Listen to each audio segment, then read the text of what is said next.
네, 3월 9일이고요. 이제 리액트를 마무리했고, 그 다음에 오늘부터 Next.js 진행할 겁니다. 그래서 Next.js 같은 경우는 이제 기본적으로 이전에 우리가 리액트에서 했었던 거를 거의 다 가져가요. 거기에다가 살짝만 이제 앞부분 세팅 부분만 좀 바뀌는 거기 때문에 기본적인 세팅이 끝나고 나면은 좀 디테일한 부분은 직접적으로 이제 프로젝트 하면서 겪어보시는 게 좋을 거예요. 왜냐면은 그 리덕스 하면서 말씀드렸다시피 리액트 하면서는 각각의 기능들이 비동기로 작동한다라는 그런 느낌이 잘 안 오는 경우가 많은데 Next.js는 서버 사이드 렌더링이다 보니까 비동기로 실행하는 애들 사이 간의 그 시간차가 좀 큰 편이에요. 그러다 보니까 이제 예상치 못한 에러들이 굉장히 많이 나와서 그 케이스 바이 케이스별로 이제 겪으셔야 되니까 넥스트를 이제 아마 오늘하고 다음 주 조금까지 정리하면 이제 넥스트 정리도 거의 끝날 거예요. 진짜 양이 안 많거든요, 이거. 그럼 이제 남은 기간은 프로젝트 겪으시면서 만나는 에러를 이제 같이 해결해 가는 식으로 처리하면 어떨까 싶어요. 자, 프로젝트 생성하는 거 자체는요, 전에 우리 리액트 할 때, 이게 처음에 리액트 첫 번째에서 배포해드렸던 교환인데, 여기 보시면은, 프로젝트 만들고 나서, 얀 베리 버전으로 변경하는 과정이 있단 말이에요. 기본적으로 여기서, 크리에이트 리액트 앱 대신에 크리에이트 넥스트 앱으로만 바꾸시면 돼요. 그리고 얀베리 설정하는 건 똑같아요. 기본 세팅 다 똑같은데 다 하고 나서 마지막에 플러스 알파 작업이 조금 있어요.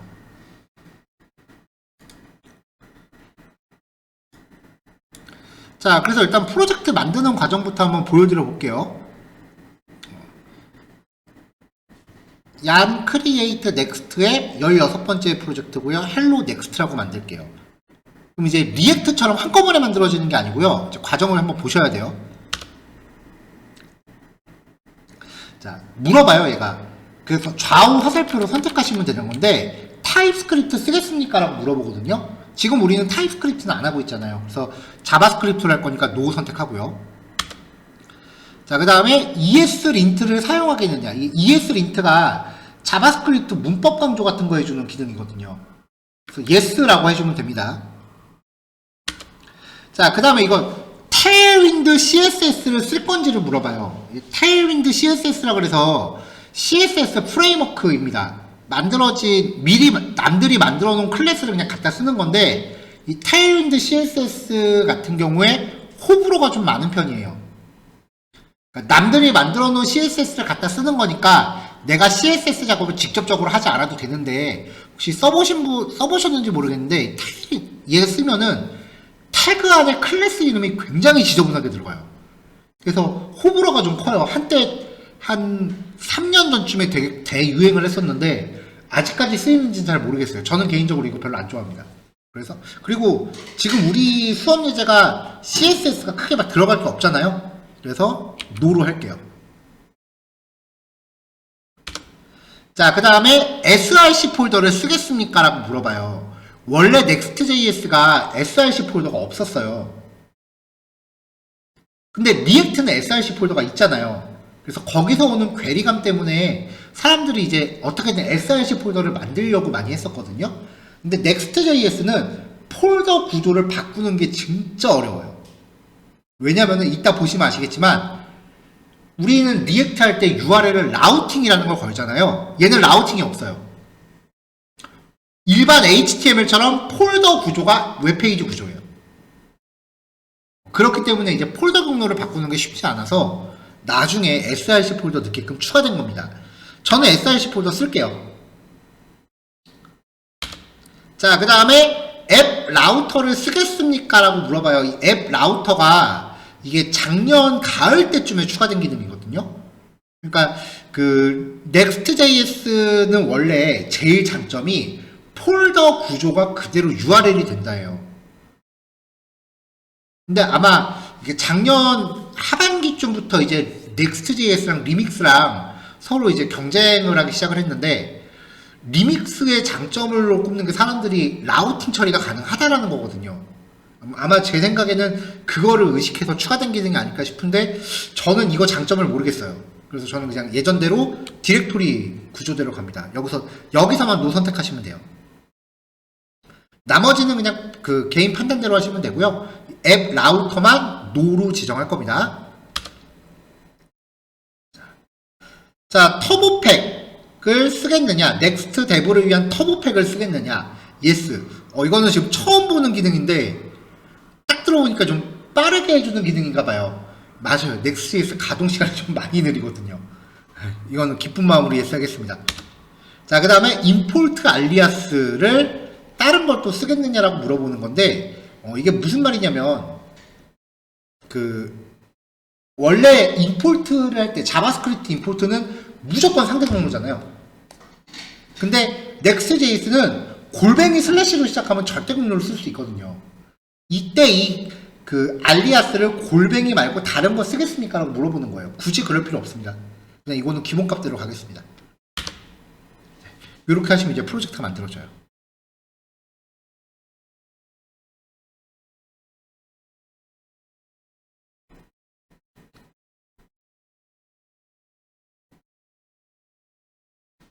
자, 프로젝트 만들어지는 동안은 녹화 잠깐 멈추고 있을게요. 자, 프로젝트 생성이 다 됐고요. 그러면 이제 16번째 넥스트 앱이라는 프로젝트가 만들어졌습니다. 이거를 그대로 얀 베리 버전으로 바꾸고 시작을 할게요. 얀 베리 버전 바꾸는 과정은 우리 리액트 초반에 했었던 과정이랑 똑같아요. 자, 프로젝트 안에서 명령 프롬프트 다시 한번 열고요. 이게 얀 베리 버전으로 바꿀 때는 웬만하면 그냥 처음에 프로젝트 만들자마자 바꾸세요. 왜냐면은 도중에 바꾸려고 그러면 패키지가 좀 이상하게 꼬이더라고요. 얀 셋 버전 베리, 그 다음에 얀 인스톨 명령 한번 내려주고요. 자, 리액트 첫 번째 단원 헬로 리액트 안에 배포해드렸던 교환 참고하면서 하고 있습니다.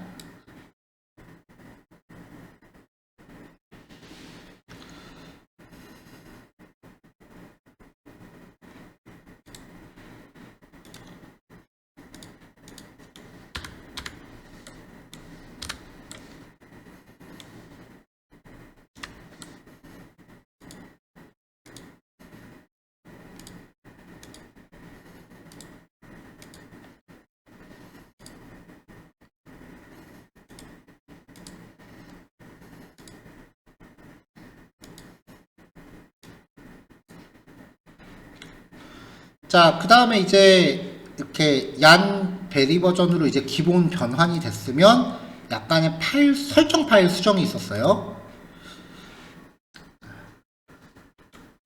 자, 프로젝트 폴더 안에 .yanrc 라는 이름 파일을 열어서 노드 모듈스라고 되어 있는 값을 pnp로 수정을 하고요.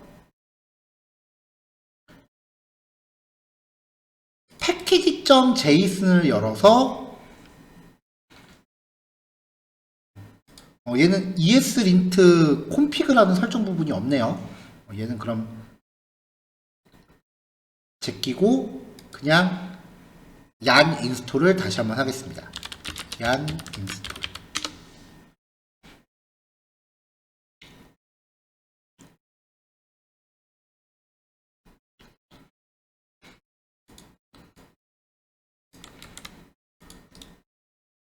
자, 그렇고 이제 혹시 여기 git 관련된 폴더가 생겨 있을 수도 있으니까 github과 연동은 안 하기 위해서 .git이라는 폴더 지울게요. 없네요. 그리고 git ignore 파일. 이 파일은 뭐 지금 뭐 굳이 지울 필요 없을 것 같네요.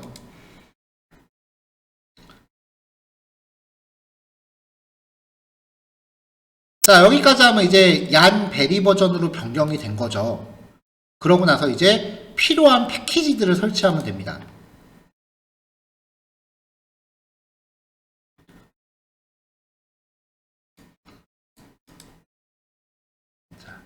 근데 이제 다른 패키지들은 이제 필요에 따라 설치하면 될 거예요. 뭐 엑시오스라든지 그런 것들은 필요에 따라 설치하면 되는데 일단은 디자인을 가미한다라고 하면은 스타일드 컴포넌트가 들어갈 거 아니에요.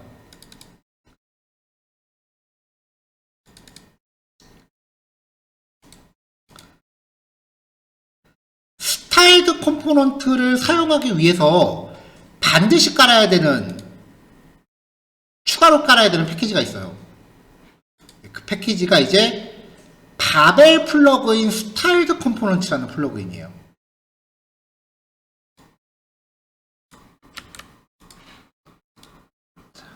자, 그러니까 디자인을 위해서 스타일드 컴포넌트를 사용하실 때는 바벨 플러그인 스타일드 컴포넌트라는 플러그인을 항상 같이 까셔야 돼요.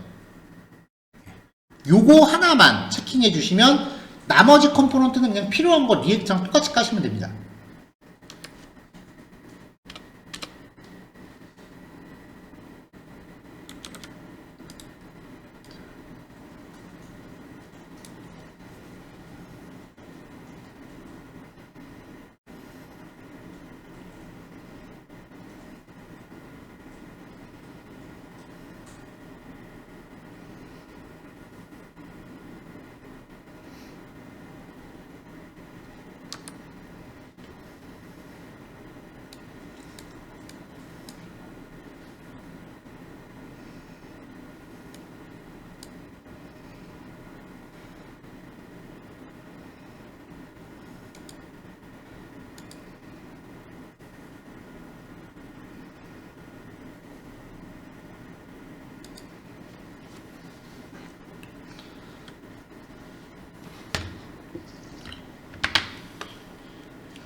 자, Next.js라고 하는 프레임워크는 자체적으로 백엔드를 갖고 있어요.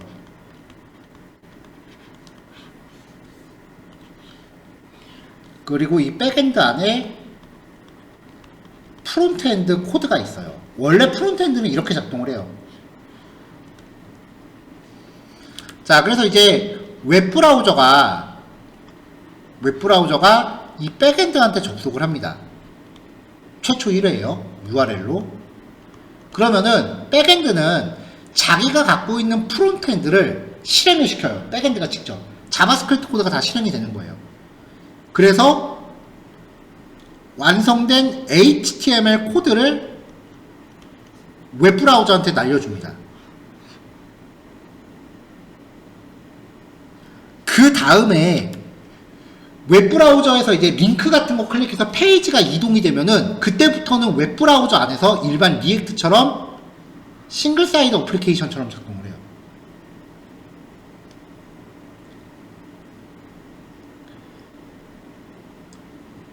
그래서 중간 페이지를 URL로 직접 접속해도 백엔드가 미리 그걸 다 실행한 결과물을 이제 한 번은 내려주기 때문에 어느 URL로 접근하건 접근이 다 가능해요. 그 결과 검색 페이지에도, 검색 사이트에도 노출이 가능하고요. 근데 이제 여기에서 나타나는 특징이 뭐냐면요. 스타일드 컴포넌트는 프론트엔드용이에요. 그러니까 웹브라우저에서 작동하도록 고안된 애예요. 하지만 최초에 접속하면은 백엔드 안에서 실행한다 그랬잖아요. 이 안에서는 스타일드 컴포넌트가 작동을 못해요.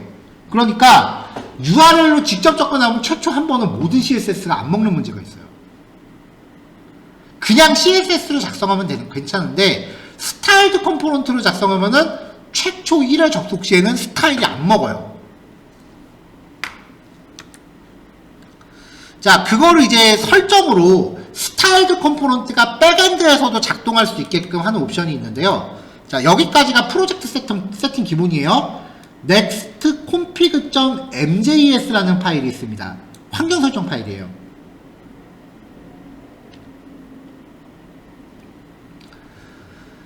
자, 기본적으로 열면은 여기 리액트 스트리트 모드라는 값이 true로 되어 있거든요. 이거 전에 리액트 컴포넌트에 보면은 그 index.js의 스트리트 모드라고 태그 걸려있는 거 우리 맨날 지웠단 말이에요. 개발 모드 여부예요. 근데 이거 권장하지 않습니다. 로 else 로 설정하세요. 아니면 지워버리던죠.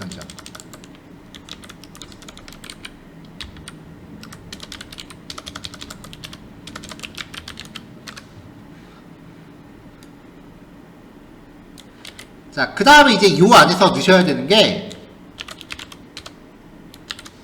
서버 사이드에서 스타일드 컴포넌트가 작동하게 하기 위한 컴파일러라는 속성에서 스타일드 컴포넌트 true입니다. 근데 이게 Node.js 굉장히 최신 버전에서만 작동을 해요. 제가 확인했을 때가 18인가 20인가 이후 버전부터 18 이후부터 작동했었거든요. 그러니까 이제 국내 웹 호스팅 같은 경우는 제가 확인한 바로는 그 가비아였나? 거기가 일단 16까지 제공을 해요. 그러니까 Node.js 최신 버전 제공해주는 데가 없어요. 국내 웹 호스팅은. 그때는 이거 말고 약간의 좀 코드 튜닝이 좀 들어가요. 이건 조금 이따 말씀드릴게요.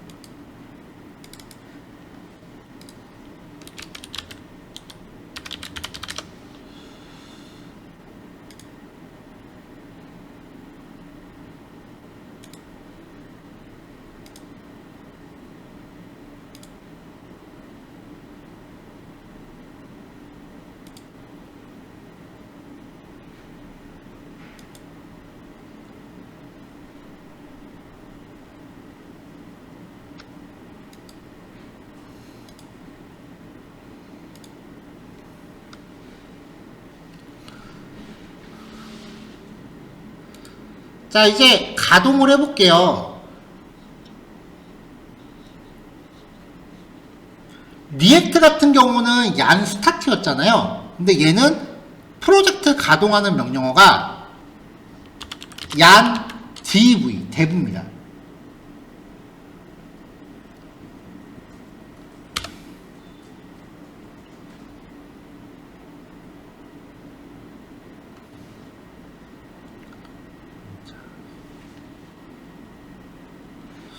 자, 터보팩을 쓰겠다고 했더니 지금 터보팩 관련된 뭐 추가 설치가 좀 필요한가 봐요. 요거 좀 체킹해 봐야겠네요.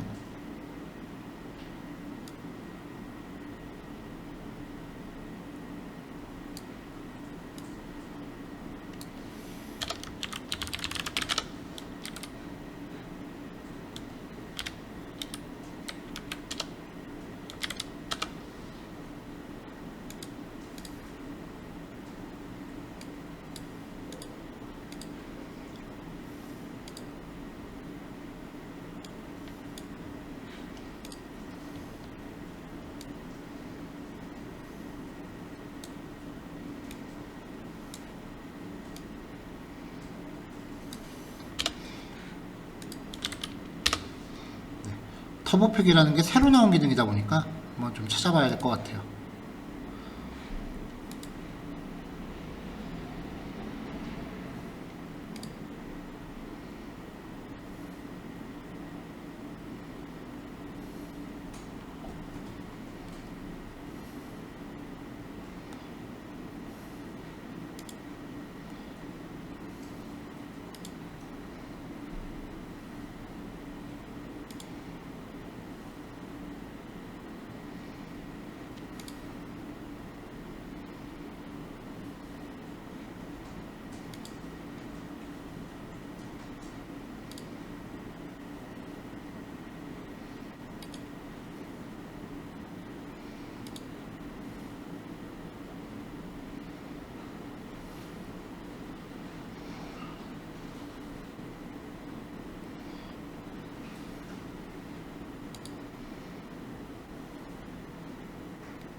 지금 이 터보팩이라고 하는 게 지금 제대로 작동 안 하는 게 맞나 봐요. 네. 지금 넥스트 저장소에 이슈 올라온 걸 보고 있는데 말들이 되게 많네요.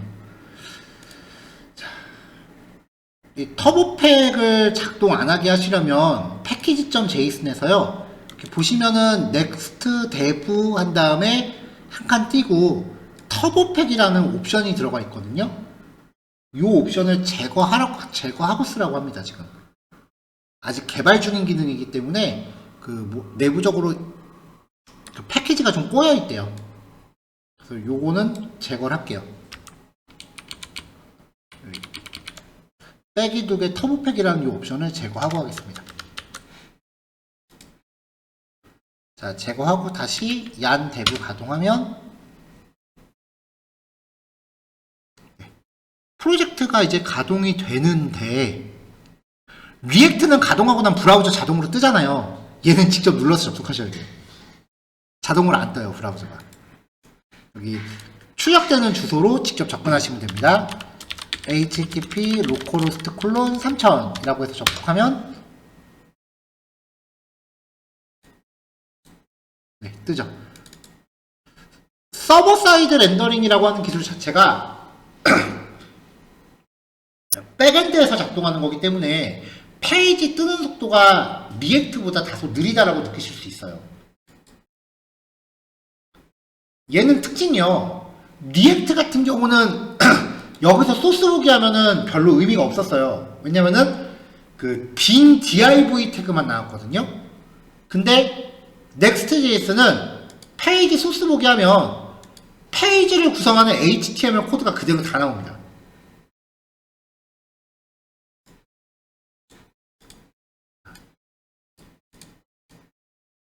제가 여기 있는 문구를 한번 드래그를 해볼게요. get started by editing 뭐 이렇게 나오는 문구를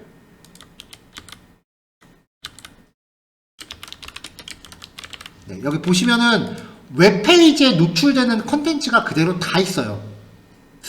완전한 형태의 HTML 태그를 줘요.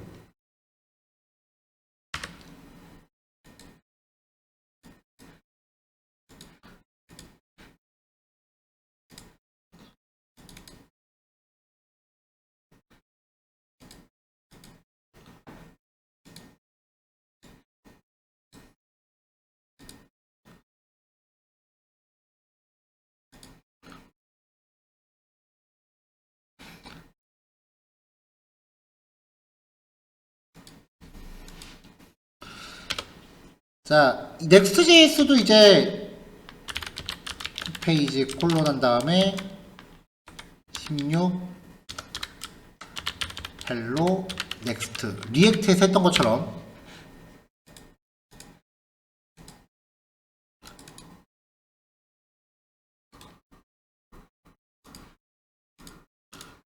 패키지.js에 이제 홈페이지 값을 이렇게 기술을 해주고 다시 가동해 볼게요.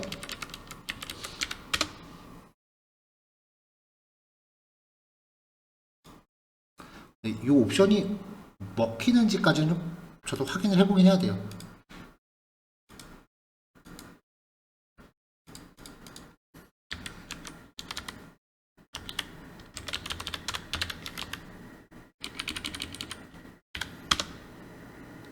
이 홈페이지 옵션 안 먹네요. 넥스트는 이게 안 먹습니다.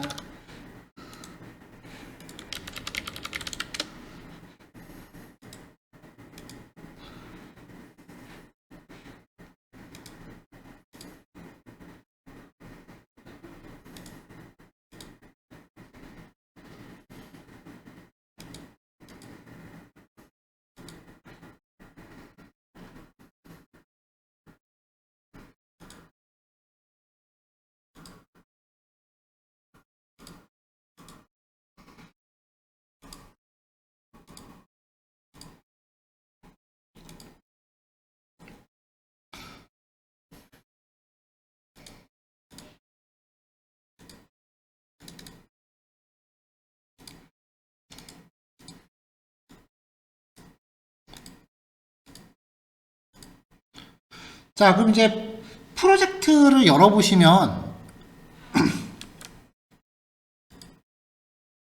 src 폴더 안에 보시면 이제 스타일스라는 폴더 안에서 CSS가 이렇게 구성되고 있고요.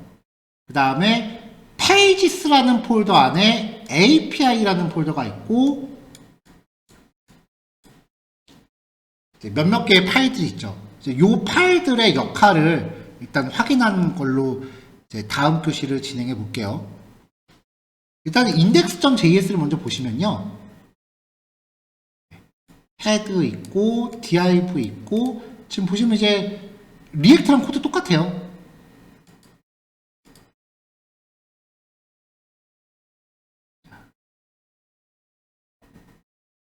표현식도 리액트랑 똑같고요. 그래서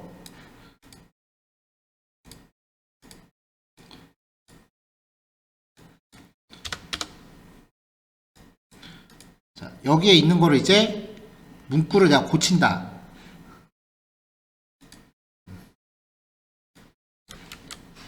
그래서 여기 get started by editing이라고 되어 있는 문구를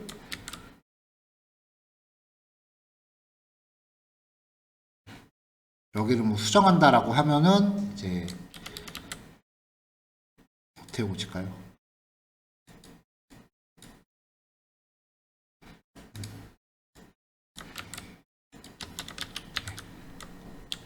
시작하려면 src 밑에 pages 밑에 index.js 파일을 수정해 주세요. 이렇게 지정하면은 리액트처럼 실시간으로 바로 화면에 반영이 됩니다.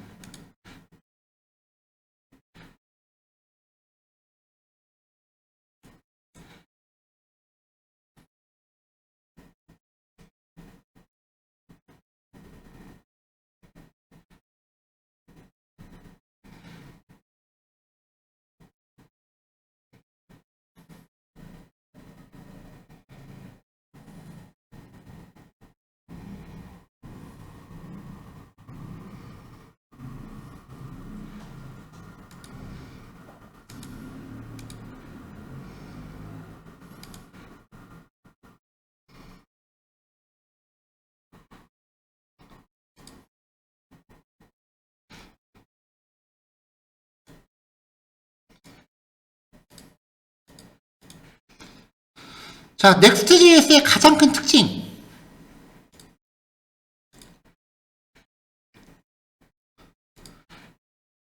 src 폴더 안에 보시면 이제 pages라는 폴더 있잖아요. 그 안에다가 about이라는 폴더를 만들고요. 또 그 안에다가 introduce.js라는 파일을 만들게요.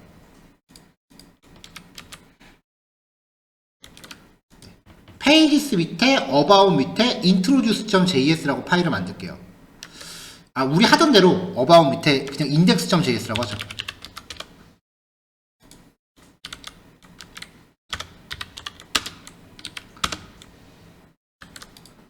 자, 그러고 나서 우리 맨날 하던 리액트 컴포넌트 기본 초기화를 넣겠습니다.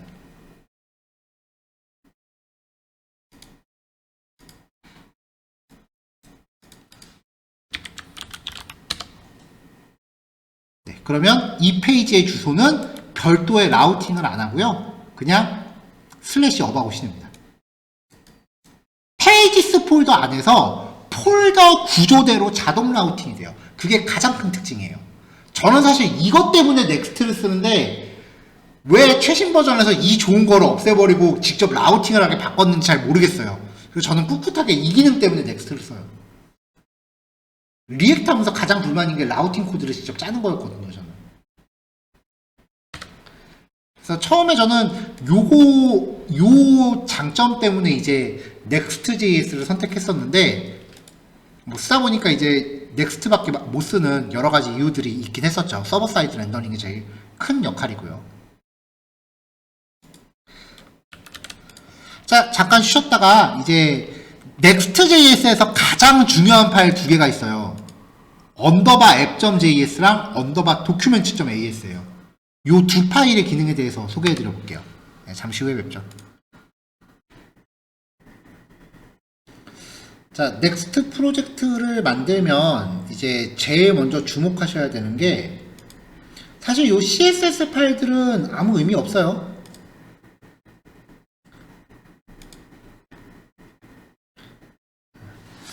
여기 지금 CSS 사용하고 있는 걸 보시면 지금 index.js 4라인에서 보시면요. 이렇게 임포트하고 있거든요.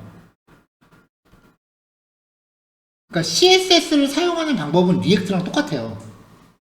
그냥 내가 원하는 폴더에다 놓고 임포트하면 돼요. 근데 지금 여기 프로젝트 구조를 보시면 스타일 시트가 모여있는 폴더는 페이지스 폴더 밖에 있단 말이에요. 이렇게 사용한 이유가 페이지스 폴더 안에 있는 애들은 그대로 URL로 노출이 돼요. 그러니까 CSS 파일을 URL로 직접 접근하지 않고 임포트해서 쓰잖아요, 리액트는. 그러니까 페이지스 폴더 밖에다 놓는 거죠.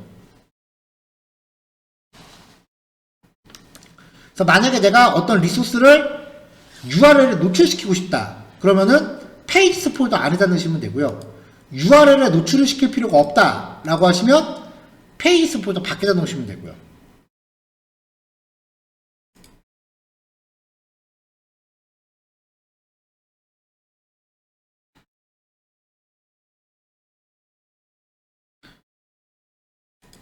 Next.js에서 가장 중요한 파일은 언더바 도큐멘트입니다.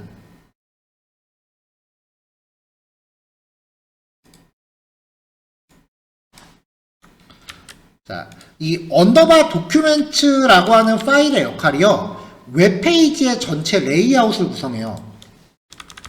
그러니까 HTML 헤드 태그, 바디 태그, HTML 닫는 것까지 이거를 구성을 해요. 자, 여기 보시면 이제 익스포트, 디폴트 한 다음에 도큐멘트라는 펑션을 내보내고 있단 말이에요. 그러니까 그냥 펑션 도큐멘트라고 한 다음에 익스포트 도큐멘트 이렇게 짜도 돼요.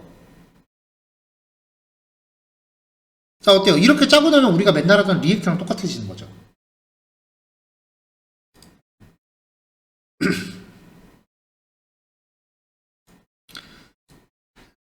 주의하실 거는 바디 안에 메인과 넥스트 스크립트라는 이 태그는 빠지면 안 됩니다. 메인과 넥스트 스크립트라는 이 부분은 빠지면 안 돼요.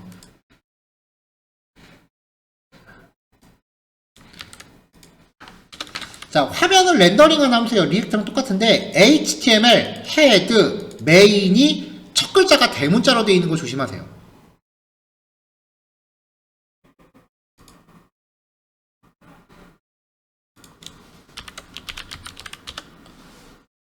자, 일반 펑션으로 되어 있으니까 저는 이거를 화살표 함수 스타일로 바꿔볼게요. 네, 화살표 함수 스타일로 바꿨고요. 그 다음에 랭귀지는 KO로 바꿀게요.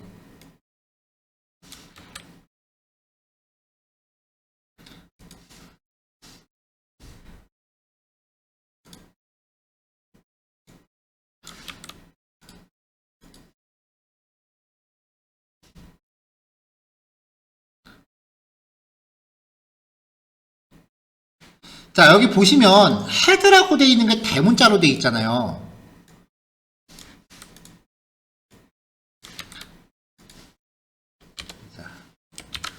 HTML이라던가 그 다음에 헤드는 Next.js의 컴포넌트예요.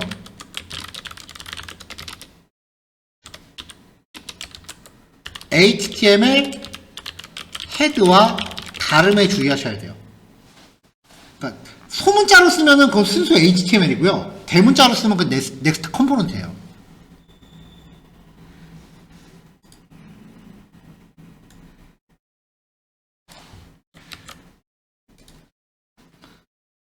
자, 또 하나의 특징이 이 안에서 캐릭터 셋하고 뷰포트 지정은 자동으로 이루어져요.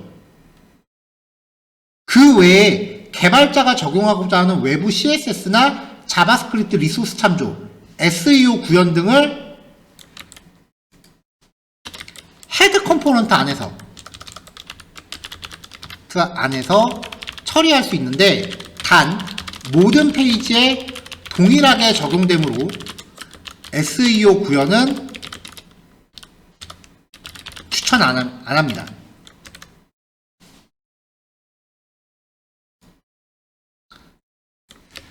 자, 그래서 저는 여기 헤드 안에서 지금 마침 태그로 끝나 있으니까 여기 헤드 부분을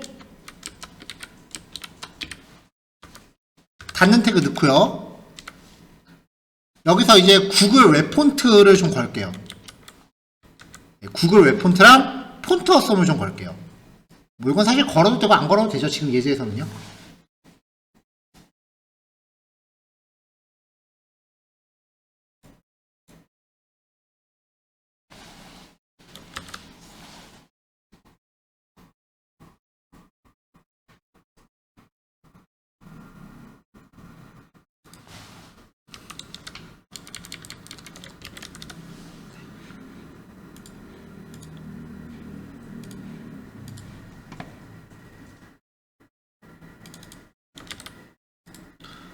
자, 구글 웹 폰트 참조랑 이제 폰트 어썸 코드는 제가 톡방에 올려놨어요.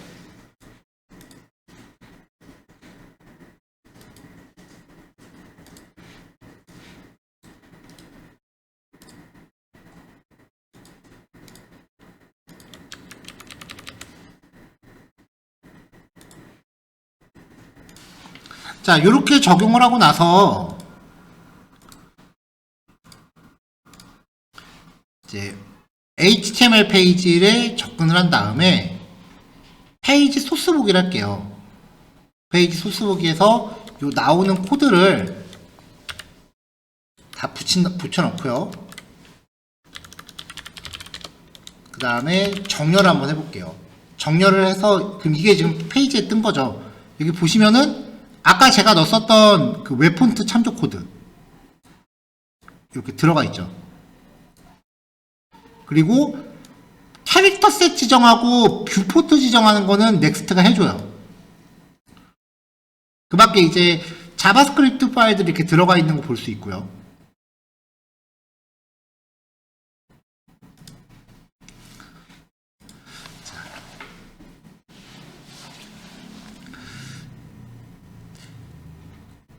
구현하신 프로젝트가 마지막에 가동되는 그 서버 시스템이 Node.js 20보다 상위 버전을 사용한다라고 하면은 이 코드로 쓰시면 돼요. 근데 Node.js가 부득이하게 옛날 버전이다.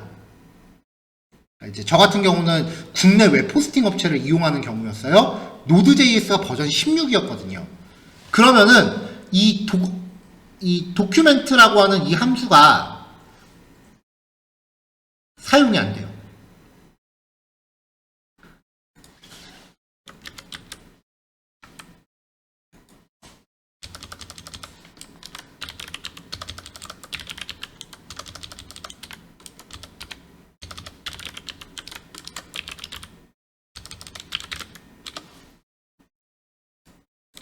자, 그래서 제가 파일을 따로 하나 만들었어요. 언더바 도큐멘트 노드 20 미만이라고 만들었는데요.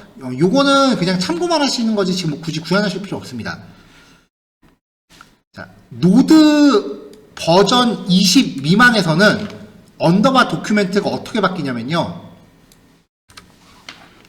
원래 이것 때문에 자바스크립트 수업에서 클래스를 꾸역꾸역 넣었던 건데, 노드 20 미만에서는 언더바 도큐멘트는 클래스형으로 짜야 돼요.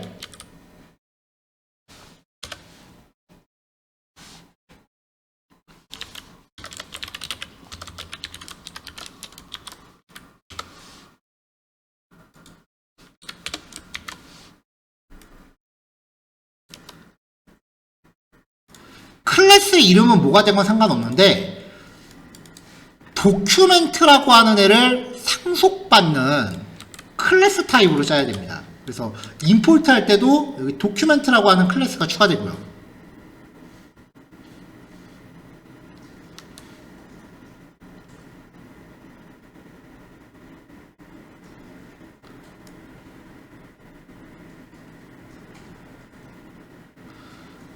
자, 그 다음에 그 다음 코드는 저도 이제 고생을 되게 많이 해서 이제 스택 오버플로우를 엄청 많이 뒤져서 얻어낸 코드인데,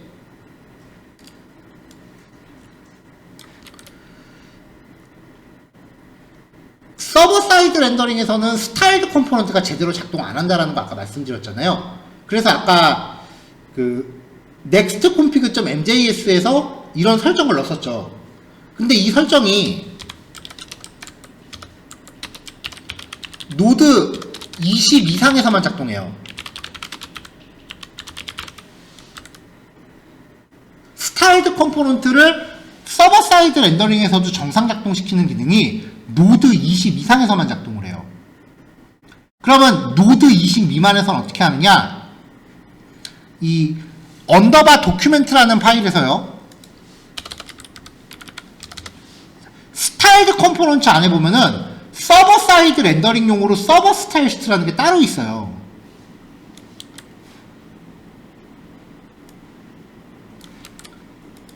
이거를 클래스 안에서 메서드를 하나 추가해 줘야 됩니다. 이 코드는 저도 인터넷에서 퍼왔어요.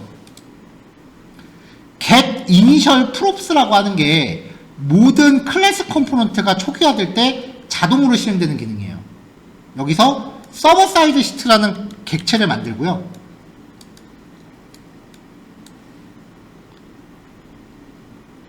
그 다음에 요 ctx라고 하는 게 현재 실행 중인 페이지인데, 거기에서 렌더링 중인 페이지 코드를 가져와요. 그래가지고 이제 렌더 페이지 안에 있는 모든 기능에 이 서버 사이드 스타일 시트가 만들어내는 코드를 강제로 삽입해서 리턴을 해줘야 돼요.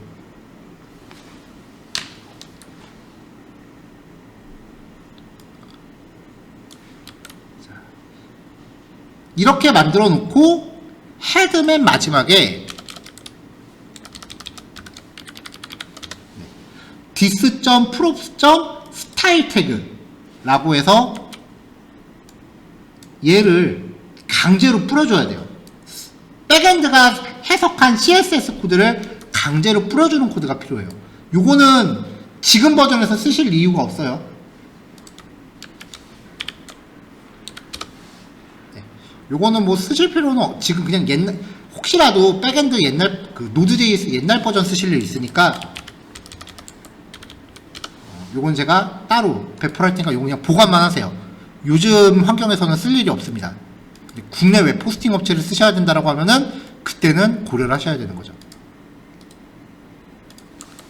언더바 document.js 노드 20 미만 버전. 네, 요거 그냥 참고로만 알아두시면 되고요.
자, 리액트 프로젝트건 넥스트 프로젝트건 저는 assets랑 components라는 폴더는 이제 똑같이 가져가요. 뭐 헬퍼도 똑같이 필요하면 가져가고요. 슬라이스도 똑같이 가져가요. 그러니까 애당초 리액트 프로젝트를 제가 처음부터 여기에 맞췄어요.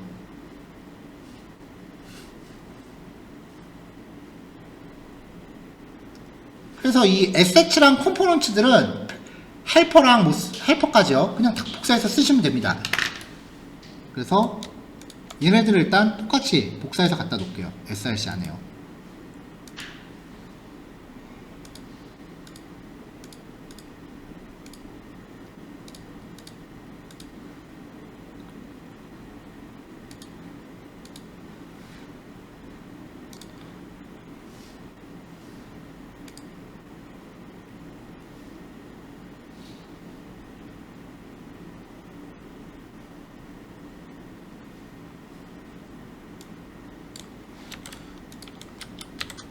자, 폰트 스무싱 정도 좀 더 걸어주고,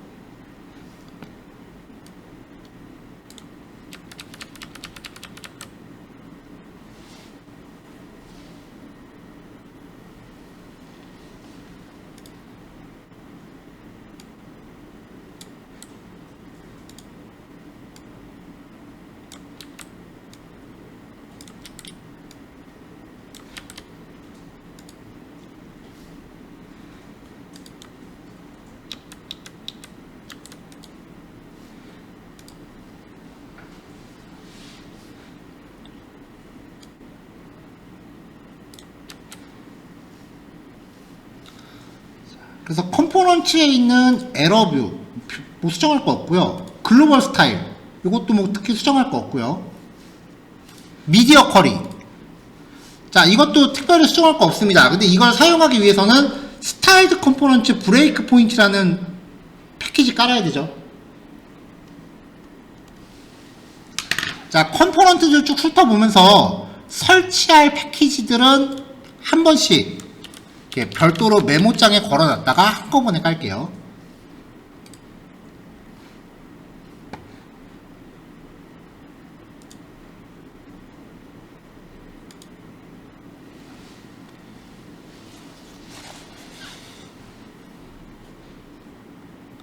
자, 그 다음에 이제 중요한 거요.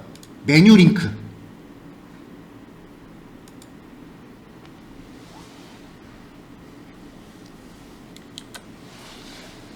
리액트에서는 링크를 걸 때 리액트 라우터 돔 안에 있는 링크라고 하는 컴포넌트를 사용하거나 아니면은 현재 페이지 강조를 위해서 액티브라는 클래스를 써야 될 때 nav 링크를 사용했어요.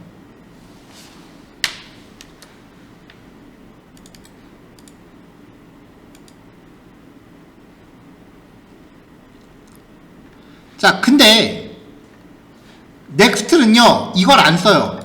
얘는 리액트용이고요. 넥스트는 서버 사이드 렌더링, 즉 백엔드 안에서 페이지 이동이 이루어지기 때문에 링크 방식을 바꿀 수밖에 없었습니다. 그걸 넥스트에서는 넥스트 슬래시 링크라는 패키지에서 링크라는 이름으로 제공을 해요.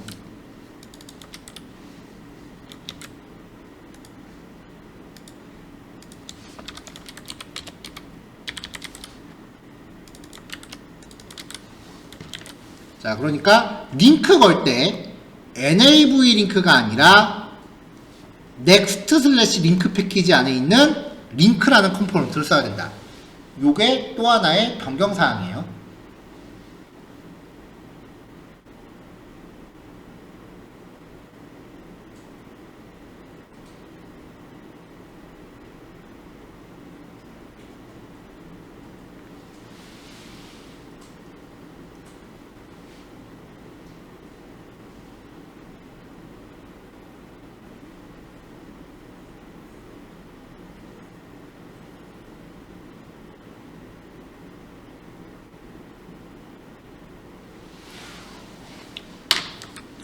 넘어갈게요.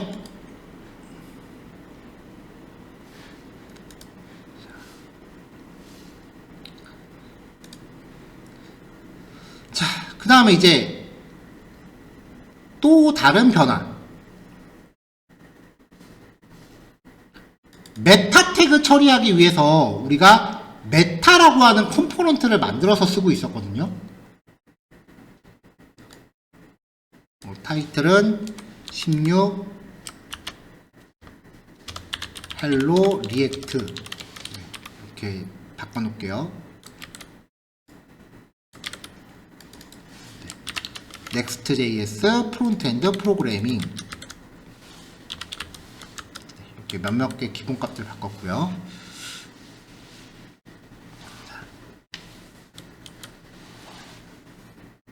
리액트에서는 SEO 기능을 처리하기 위해서 이제 리액트 헬멧 에이싱크라는 패키지를 설치해서 사용을 했어요. 그러면 이제 요 컴포넌트를 내가 원하는 페이지에다가 그냥 삽입하면은 그 헤드 태그 안에 있는 내용을 내가 자유롭게 설정할 수 있는 기능을 하는 컴포넌트였는데, Next.js는 이 SEO 처리 기능 패키지를 자체 제공을 하기 때문에 더 이상 이 헬멧을 쓸 필요가 없습니다. 그래서 next/head라는 패키지 안에서 head라는 컴포넌트를 가져오시면 되고요. head next/head 안에서 head라는 걸 가져오시면 되고요. 최상위는 그냥 head 하나로 끝납니다.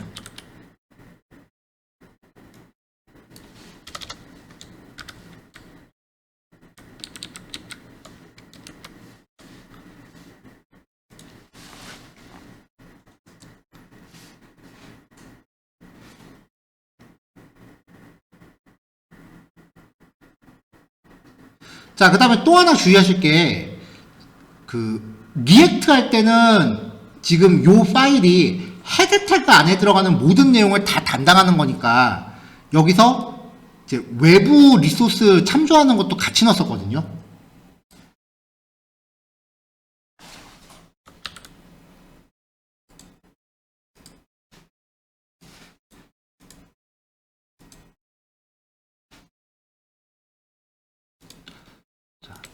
언더바 도큐멘트에서 한번 빼볼게요. 이게 원래 안 먹었었는데 지금 보니까 먹는 것 같아서.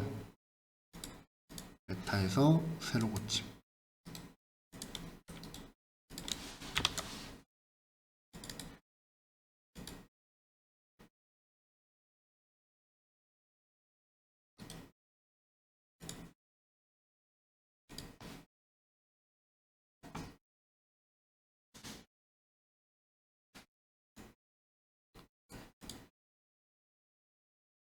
자, 이건 조금 이따 확인 좀 해볼게요. 원래 제가 알고 있기로 이 헤드 안에서 외부 리소스를 이렇게 참조하는 코드가 작동을 안 했었는데, 버전 업되면서 개선됐을 수도 있으니까 일단 한번 넣어볼게요.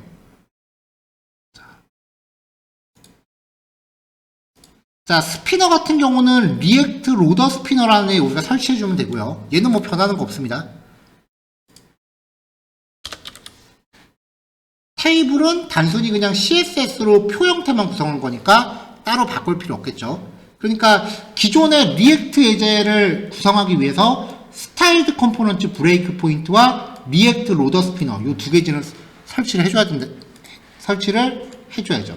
설치하겠습니다.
자, 지금부터는 좀 복사 붙여넣기 하면 좀 빨리빨리 할게요.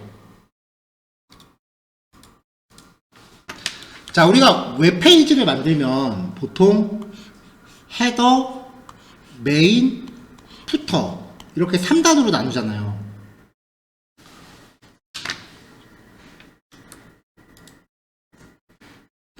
그래서 헤더 부분과 푸터 부분을 별도의 컴포넌트로 일단 빼겠습니다. 자, 컴포넌트 안에서 새 파일 넣은 다음에 footer.js라고 파일 하나 만들고요. 그냥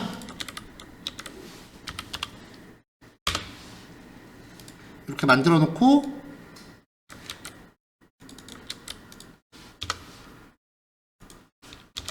카피라이트 2025 메가스터디 IT 라고 한 다음에 그냥 약간의 디자인만 좀 가미할게요. 뭐 크게 들어간 건 아니고요. 네. 요거는 이제 완성되고 나면 제가 올려드릴게요. 그리고 페이지 상단을 구성하기 위해서 header.js라고 만들고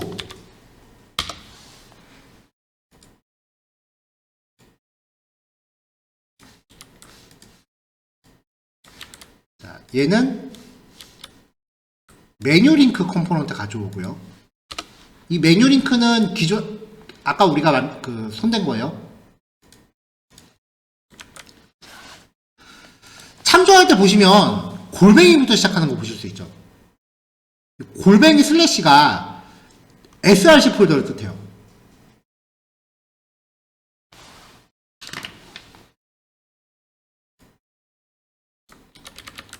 자, 여기서 간단하게 화면 내용을 구성할게요.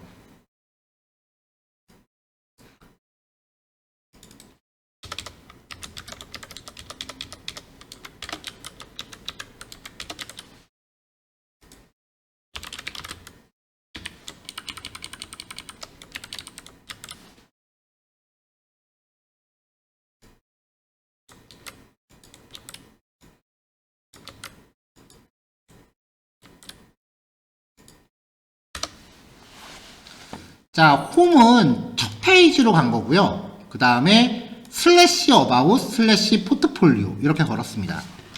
자, 그러면 이제 이렇게 링크 이름을 걸면은 링크가 이제 둘 중에 하나예요.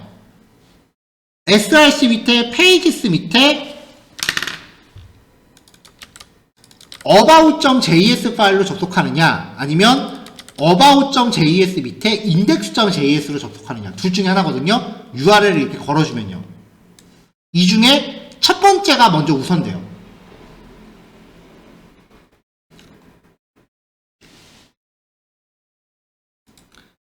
자, 그럼 이제 포트폴리오라는 페이지는 아까 만들었고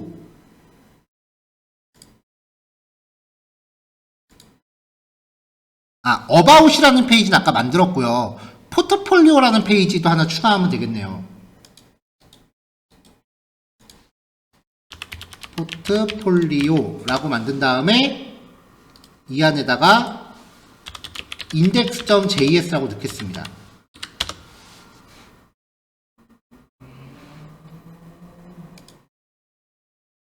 자, 이 페이지도 그냥 뭐 포트폴리오구나 라고 알아보면 되겠죠.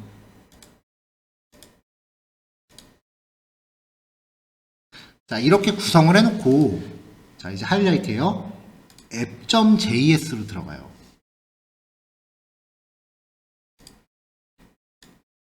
이 app.js 일단 css는 필요 없으니까 뺄게요.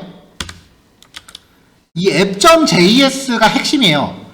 바디 태그 안에서 모든 페이지에 공통으로 적용되는 그걸 만들어요. 그러니까 큰 페이지 레이아웃을 얘가 잡아요.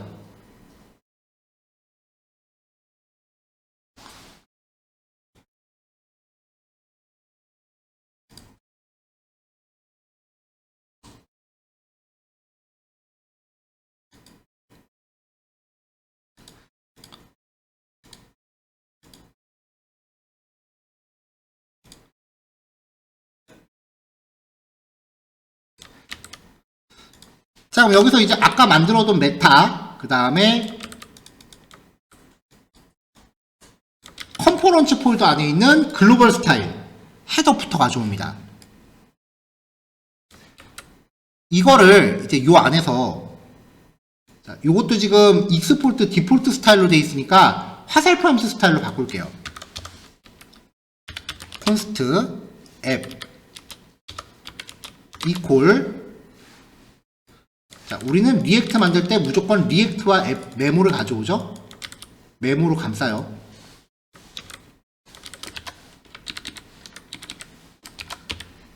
그리고 export default app. 그러니까 페이지 컴포넌트 자체는 기존의 리액트 코드랑 똑같아요. 리액트 컴포넌트 그대로 다 있어요.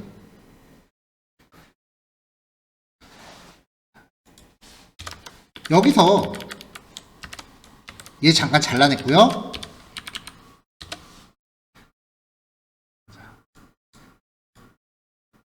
아까 제가 잘라낸 부분 요거였거든요. 이게 내가 구성하는 다른 페이지들의 내용이 돼요. 예를 들어서 about 폴더 안에 있는 index.j에서 얘를 리턴하잖아요. 그럼 이게 app.js에서 이거예요. 그러니까 다른 페이지에서 메인 영역을 이렇게 렌더링을 해주면 app.js는 그걸 이렇게 받아서 렌더링을 하고 얘 주변에 헤더 붙어 있을 거 아니에요. 그거를 이런 식으로 묶어주면 된다는 거죠. 다른 페이지에서 작성한 내용은 이렇게 나오니까 그 위에 헤더부터만 이렇게 걸어라 라고 해주시면 되는 거예요.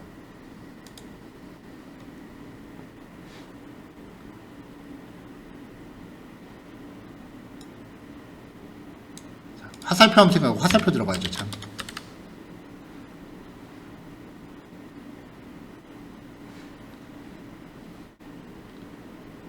컴포넌트 안에 글로벌 스타일스 전 파일 이름에 s가 붙었었어요.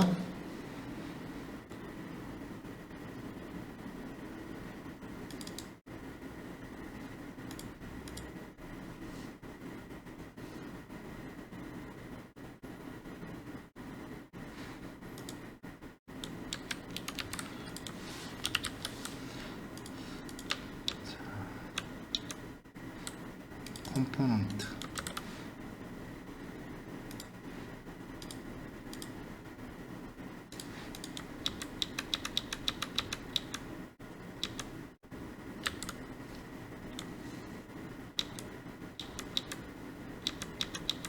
잠시만요.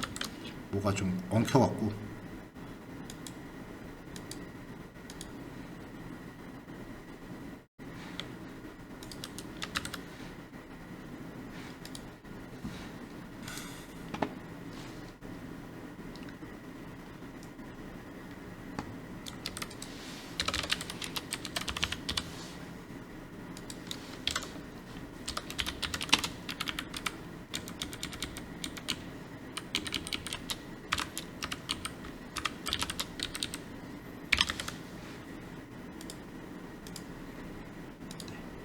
까지 문제 없고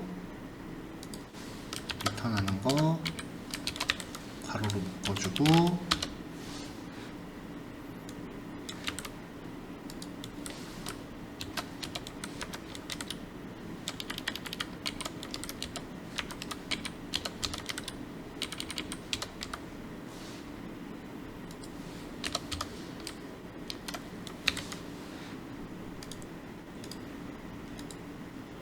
플래그먼트 한번 넣어줬고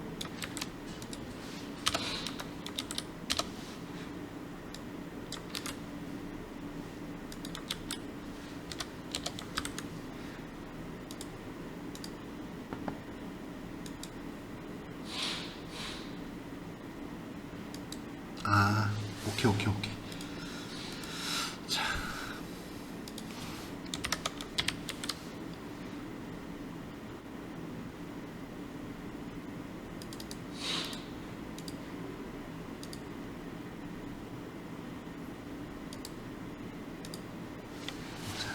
자, 이렇게 하면 되고요.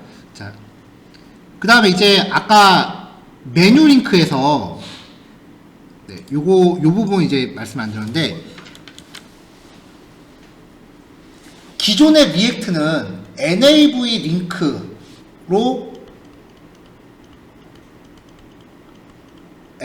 링크로 이제 링크를 걸고 이동할 주소를 to 한 다음에 이제 경로를 줬거든요. 근데 넥스트는 넥스트 링크 안에 있는 링크를 사용해요. 얘가 스타일 컴포넌트한테 좀 상속된 거니까 얘 자체가 지금 링크죠.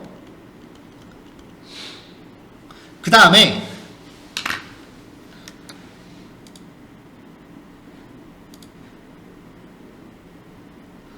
이동할 주소가 to 속성이 아니고요, href 속성이에요.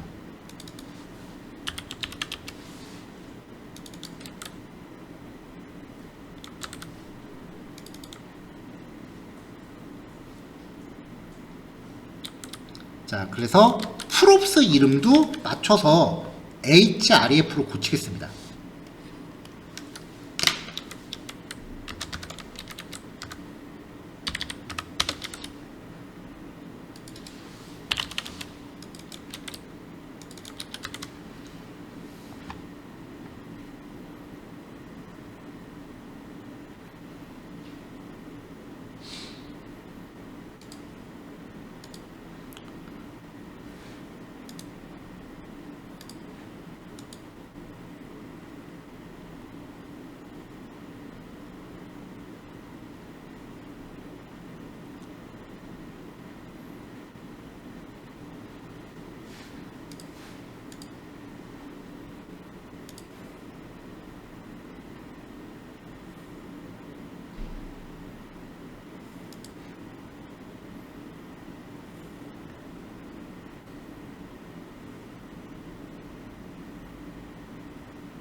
자, 그 다음에 이제 meta.js를 한번 열게요.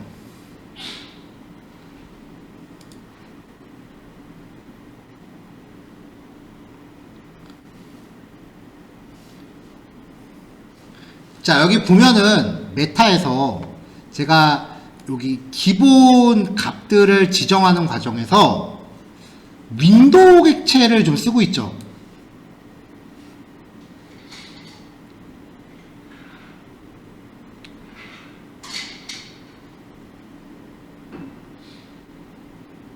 윈도우 객체를 쓰고 있죠.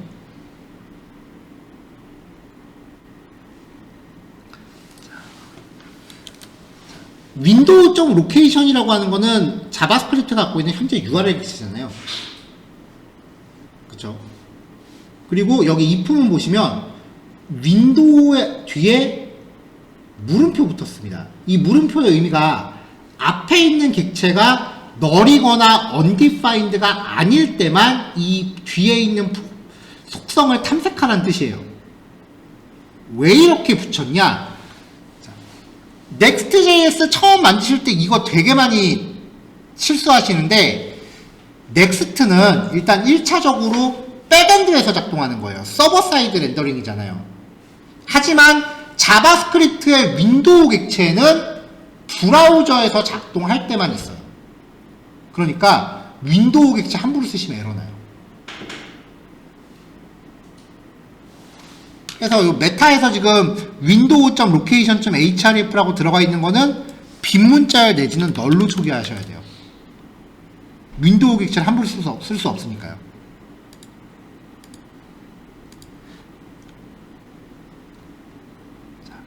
자, 요것 때문에 아까 에러가 나고 있어서 제가 app.js에서 메타를 잠깐 주석으로 막았거든요. 요거 이제 주석 해제할게요.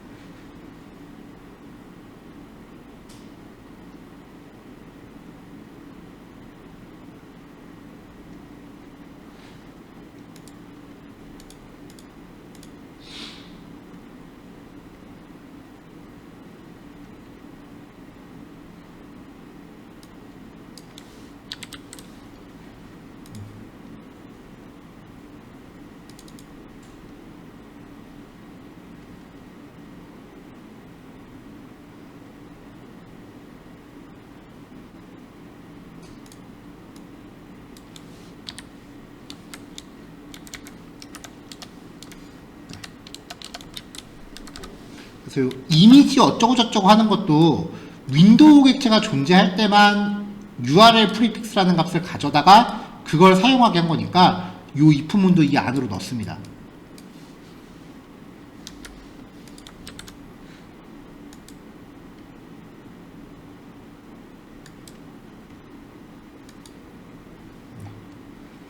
윈도우라는 객체의 존재 여부를 함부로 이제 탐색하시면 이렇게 윈도우 is not defined라고 하면서 계속 에러가 나요.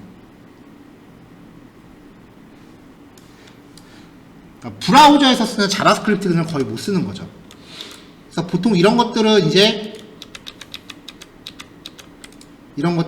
윈도우 객체가 있을 때만 작동해라 라고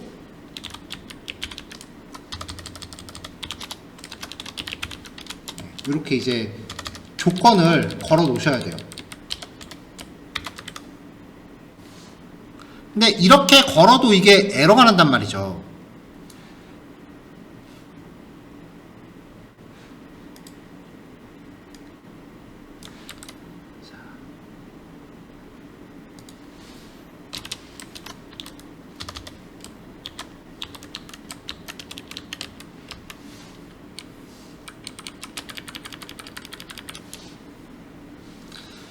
자, 리액트 훅 중에 유즈 이펙트를 가져왔습니다.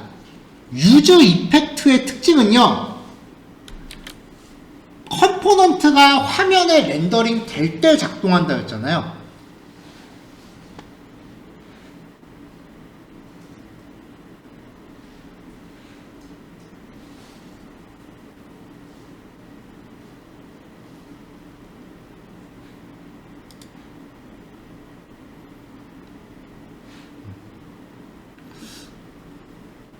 그래서 만약에 요런 처리를 해야 된다 라고 하시면 브라우저 관련된 기능을 내가 처리해야 된다 라고 하시면 얘는 유즈 이펙트 안에서 하셔야 돼요.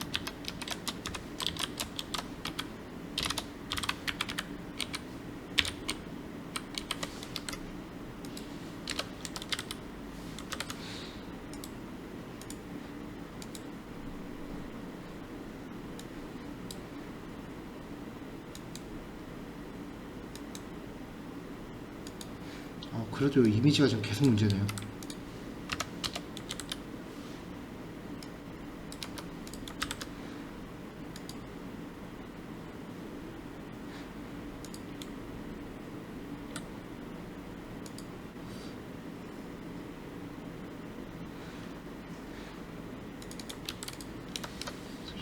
여기서 좀 요 밑에 있는 코드가 에러가 나는데 요건 좀 확인 좀 해볼게요.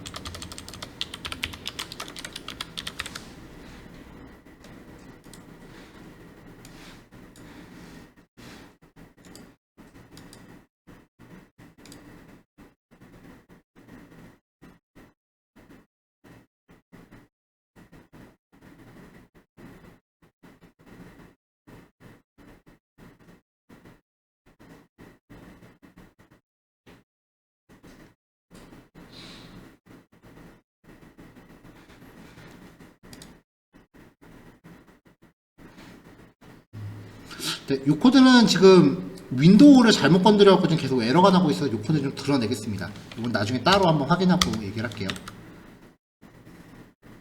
그리고 유지 이펙트 사용한 것도 걷어내고요. 당장 수정이 안 되네요.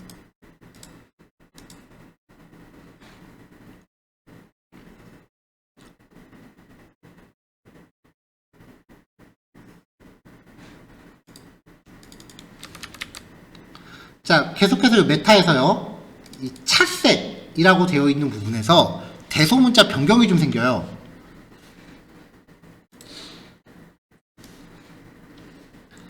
자, 여기 출력되는 로그 메시지를 보면은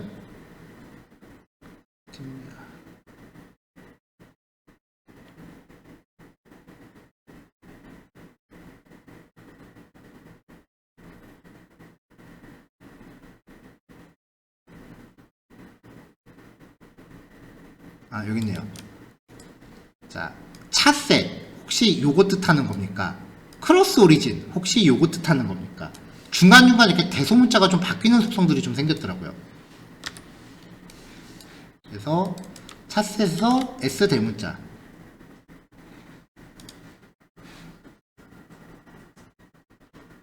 그리고 크로스 오리진이라고 되어 있는 요 웹폰트 적용해서 O자 대문자.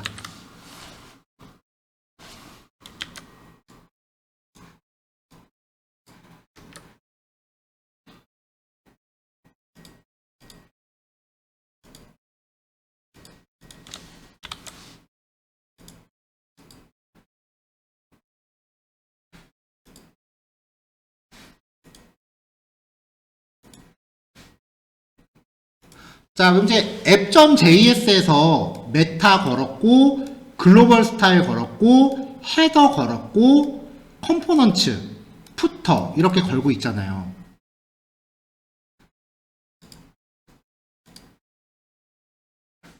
헤더에서 빨강색으로 배경 색깔 주고 있는 거 정도는 뺄게요.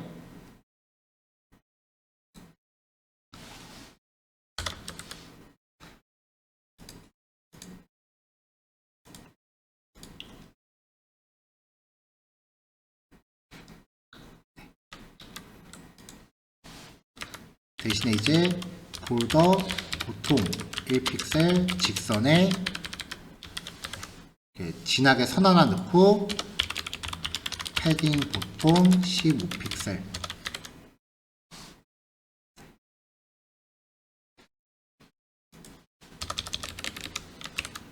이렇게 걸게요.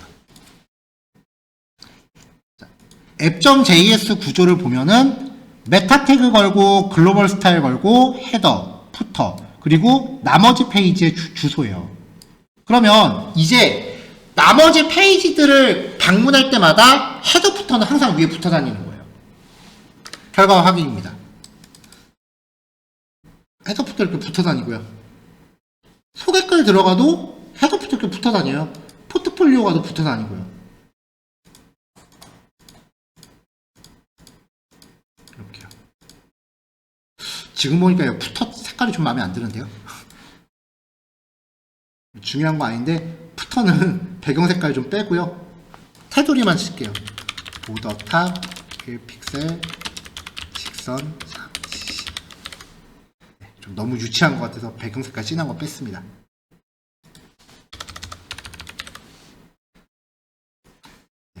이게 리액트의 가장 기본적인 구조예요.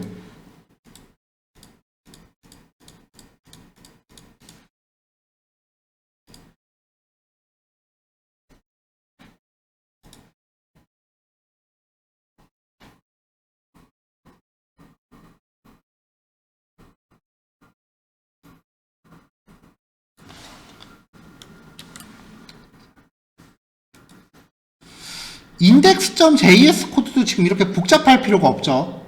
그래서 index.js도 우리가 사용하던 리액트 기본 코드로 가겠습니다. 얘네 함수 이름 진짜 인덱스여야겠죠. 진짜 파일 이름이 인덱스니까요.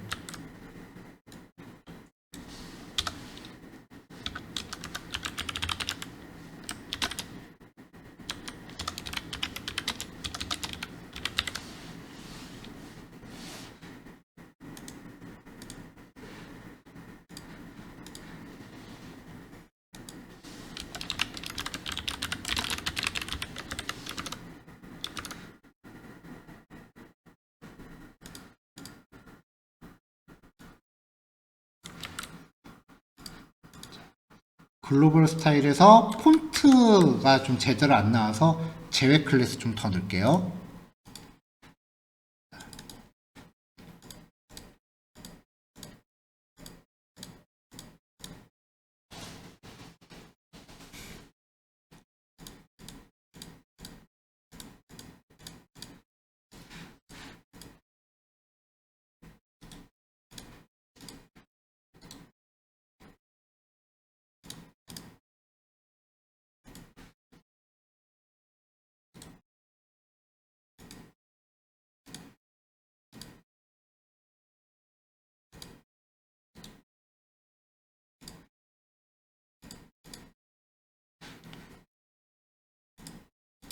자, 일단은 그 지금까지 작성된 코드 제가 통째로 압축해서 드릴 테니까 한번 천천히 검토해 보시고요. 여기서 이제 뭐 재현이 잘 안 되는 부분 있으시거나 좀 추가 설명이 있는 코드가 있으시면은 저한테 노티를 주세요. 정리할게요. 자, 아까 제가 일단은 리액트에서 하던 대로 meta.js에서 이게 지금 SEO 처리하는 거잖아요. 여기에서 이제 링크 태그를 넣자라고 일단 이렇게 얘기를 했었는데 역시나 쓰다 보니까 이렇게 경고 메시지가 떠요. 넥스트 헤드 안에서 스타일 시트를 위한 링크 태그를 쓰지 말아라 라고 경고 메시지가 뜨거든요. 그래서 요 경고 메시지를 없애려면은 meta.js에서 이 링크 태그 쓰는 걸 없애고요. meta.js에서 링크 태그 쓰는 거 없애고 그 웹폰트 적용하는 거를 document.js의 헤드 안으로 옮겨야 돼요.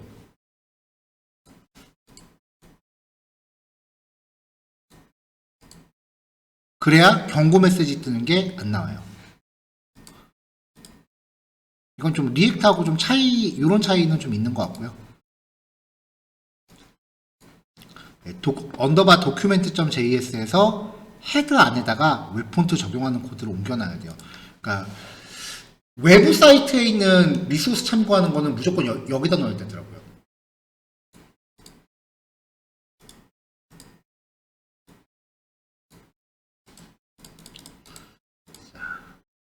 자, index.js에서요. 아까 그 브라우저에 윈도우 객체 사용하는 거에 대해서 좀 이슈가 있었죠. 그래서 윈도우 객체 사용하는 방법인데요. 이게 리액트 페이지를 처음 접속을 하면요.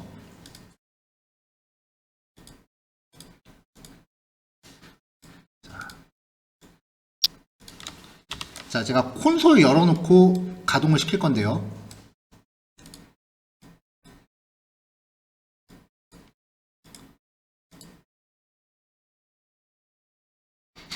자, 새로 고침하면 지금 여기 보면 콘솔 출력하는 구문이 다 들어있는데 새로 고침을 하면 브라우저 콘솔 창에는 별로 뜨는 게 없어요. 브라우저 콘솔 창에는 새로 고침하면 나오는 게 없고요.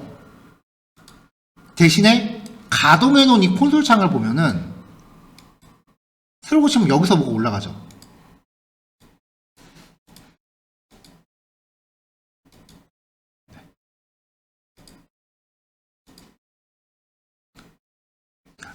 새로 고침을 하면은 모든 콘솔 출력이 이 가동시킨 이 콘솔에서 뜹니다. 그러니까 얘가 지금 백엔드인 거고요. 그 다음에 페이지를 이동을 하면은 그 다음부터는 이 콘솔은 가만히 있고 모든 콘솔 출력이 브라우저 콘솔 창으로 옮겨져요.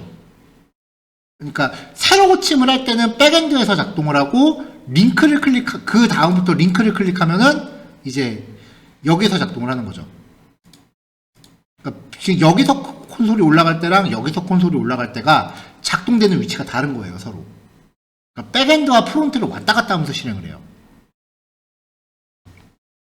그러다 보니까 그냥 지금 여기서 이 코드 없애버리고 여기서 window.location이라고 해서 이 current URL이라는 상태 변수, use effect use state 써갖고 상태 변수 하나 만들었거든요. 여기에다가 웹페이지의 현재 주소를 넣어라 라고 하면은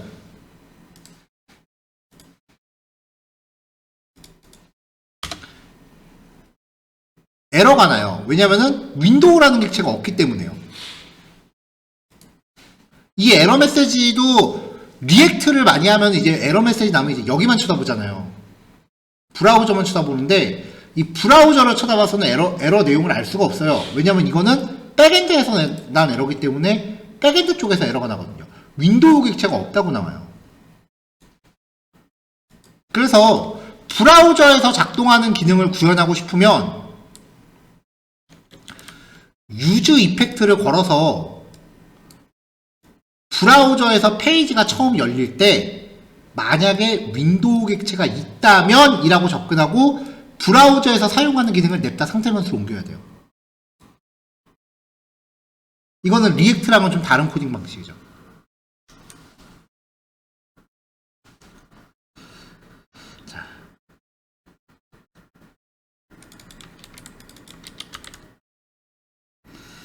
자, 그 다음에요. 페이지 폴더 안에 있는 모든 컴포넌트 함수는 get initial props라고 하는 하위 함수를 갖습니다. 이 함수를 통해서 각각의 웹페이지가 웹 프로그램으로 작동할 수 있는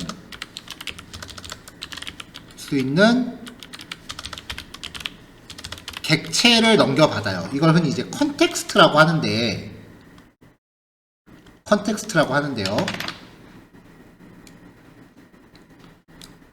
이 컨텍스트를 제가 일단 로그로 찍어봤단 말이에요. 컨텍스트란 파라미터가 뭔지 로그로 찍어볼게요.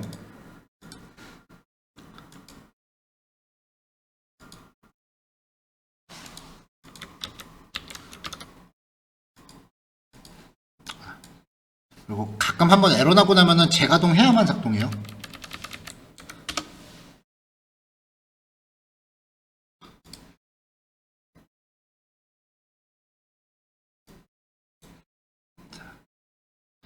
자, 인덱스 페이지에 넣으니까 새로 고침할게요. 여기 콘솔.로그로 지금 찍어놨잖아요.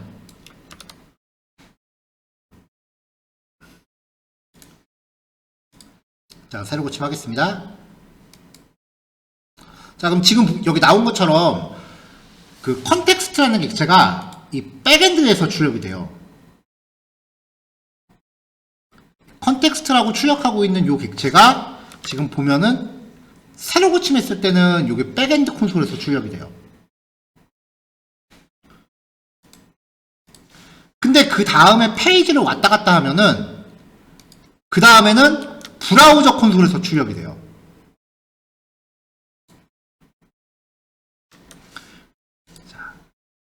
그러니까 이 get initial props라고 하는 거는 백엔드에서 작동할 때도 작동을 하고 프론트로 작동을 할 때도 호출이 된단 말이에요. 근데 이때 여기서 이 컨텍스트 객체 안에 REQ라고 하는 객체가 포함되어 있으면은 그때는 백엔드 모드예요. 이 context.req라고 하는 게 보통 이제 리퀘스트라고 불리우는 객체인데 백엔드에서 쓰는 HTTP 서버라는 객체예요. 그러니까 얘가 Node.js 백엔드가 되는 거죠. 그래서 이걸 통해서 백엔드 모드에서 사용해야 될 기능들을 구현을 합니다. 백엔드만 할 수 있는 기능들이 있어요. 그런 것들을 여기서 구현을 해서 리턴을 JSON 형태로 해주면 여기서 리턴하는 게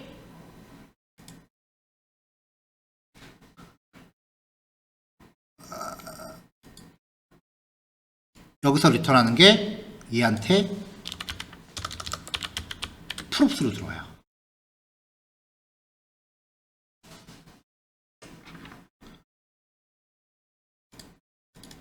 그래서 여기서 이렇게 구조분해해서 받으면 얘가 백엔드에서 실행했는지 프론트에서 실행했는지를 감지할 수 있는 거죠. 현재 모드는 프론트고요. 새로 고침하면 백엔드에서 작동한 거죠. 갔다가 오면 프론트 모드.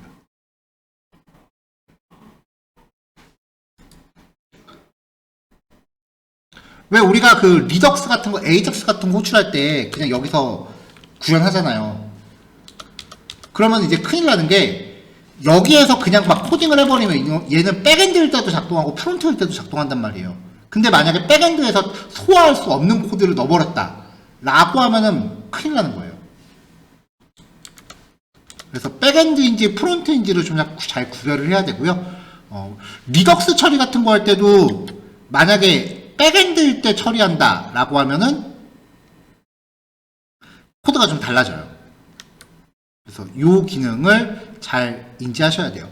이거 말고 get initial props 말고도 비슷한 함수가 한 2개 더 있거든요. 서버일 때, 백엔드일 때만 호출되는 함수가 있고 프론트일 때만 호출되는 함수가 있는데 뭐 이것저것 써봤더니 그냥 이거 하나면 다 되더라고요.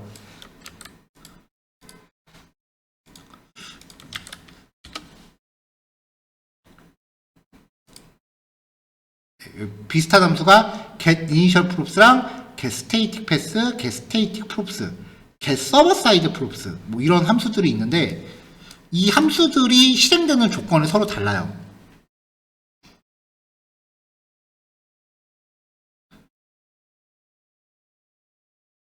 근데 이제 Next.js 9.3부터 이 get initial props라는 함수가 보시면은 예전에는 get initial props만으로 이제 다 처리를 했는데 그 이후부터는 get static props랑 get static path, get server side props로 분할됐다.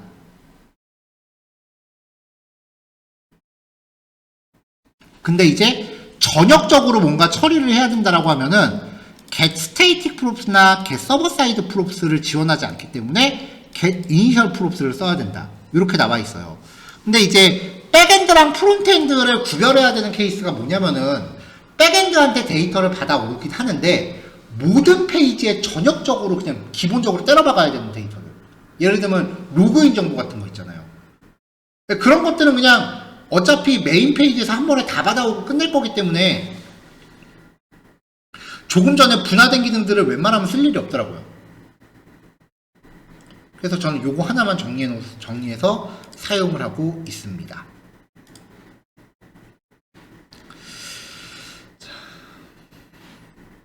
자, 그 다음에 이제 여기 아까 메뉴 링크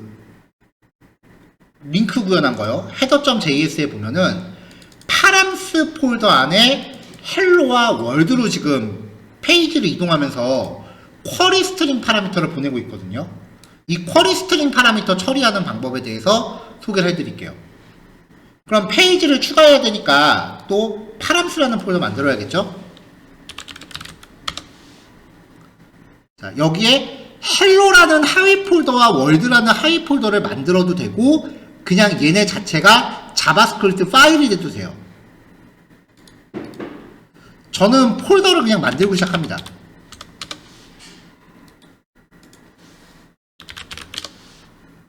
그리고 각각의 폴더 안에 index.js라고 파일을 넣는 거죠.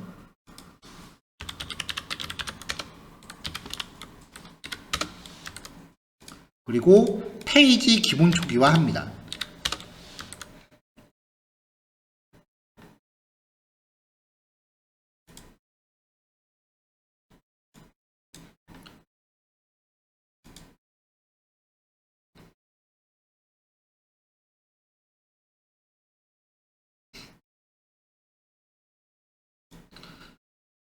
자, 쿼리 스트링 파라미터를 받으시려면요, 아까 소개해드렸던 get initial props 함수를 쓰셔야 돼요.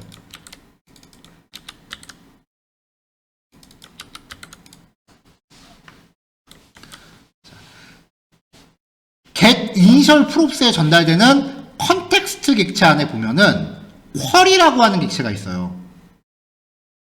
이 쿼리, 우리 예전에 할 때는 물음표 뒤에 오는 거 JSON 형태로 분할하기 위해서 뭐 이것저것 막 기능 썼잖아요.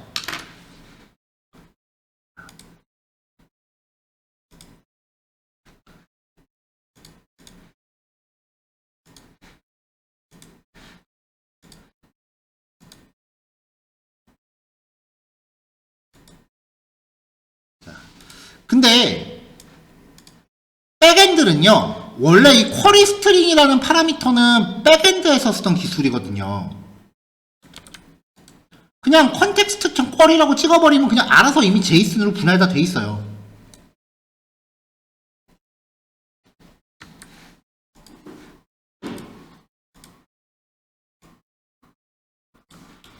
그러니까 이 컨텍스트 쿼리를 리턴 객체에다가 그냥 구조분해해서 쭉 걸어버리면 프롭스로 받을 수 있다는 거죠.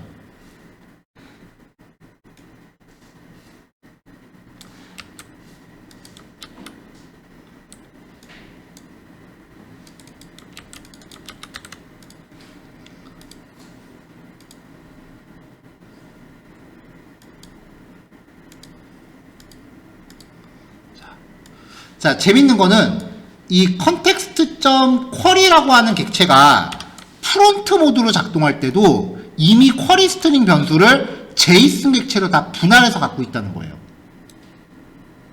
리액트랑은 확실히 편한 점이에요. 리액트랑 비교했을 때. 리액트는 쿼리 스트링 변수를 내가 일일이 다 분해해서 써야 되는데 넥스트.js는 애당초 지가 백엔드 모드건 프론트 모드건 다 컨텍스트.쿼리라는 이름으로 분리해서 갖고 있어요.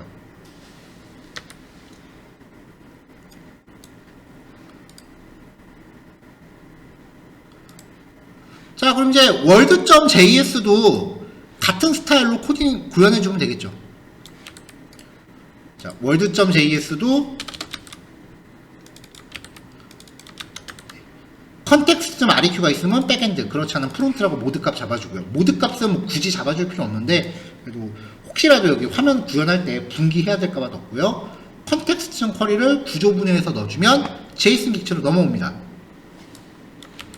이거를 프롭스로 받아서 원하는 위치에서 출력해 주시면 된다는 거죠.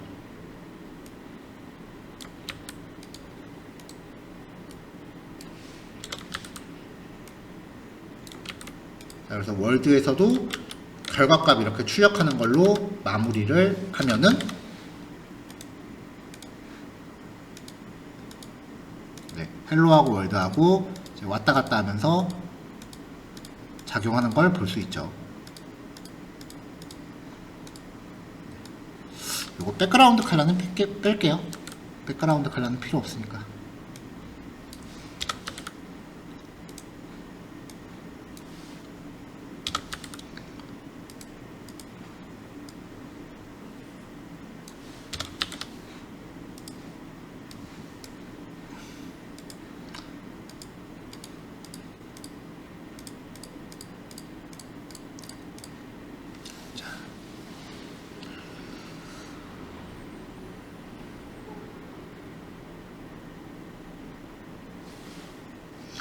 자, 뭐, 요 정도에서 일단 그 넥스트 기본 구성 정리를 해봤어요. 자, 변경된 코드가 pages 폴더 안에서 index.js랑 그냥 통째로 다 압축 다시 한번 할게요. pages만 다 압축할게요.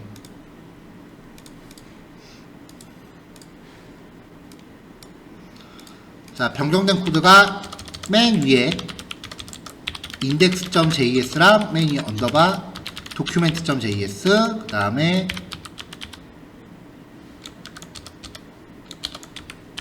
파람스의 헬로 밑에 index.js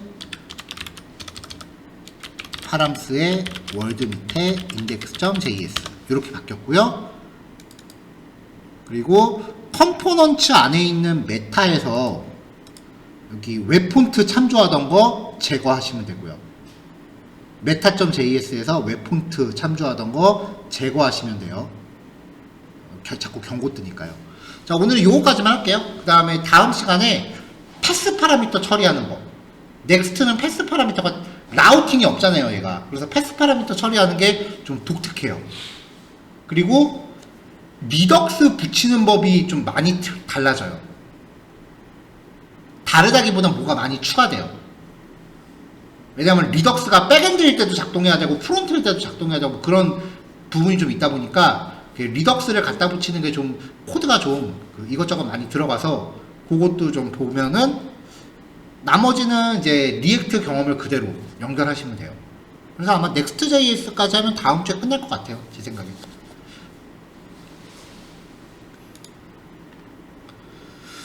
자, 오늘 이렇게 해서 그 넥스트.js 그냥 맛보기 소개해 드렸고요. 그 다음에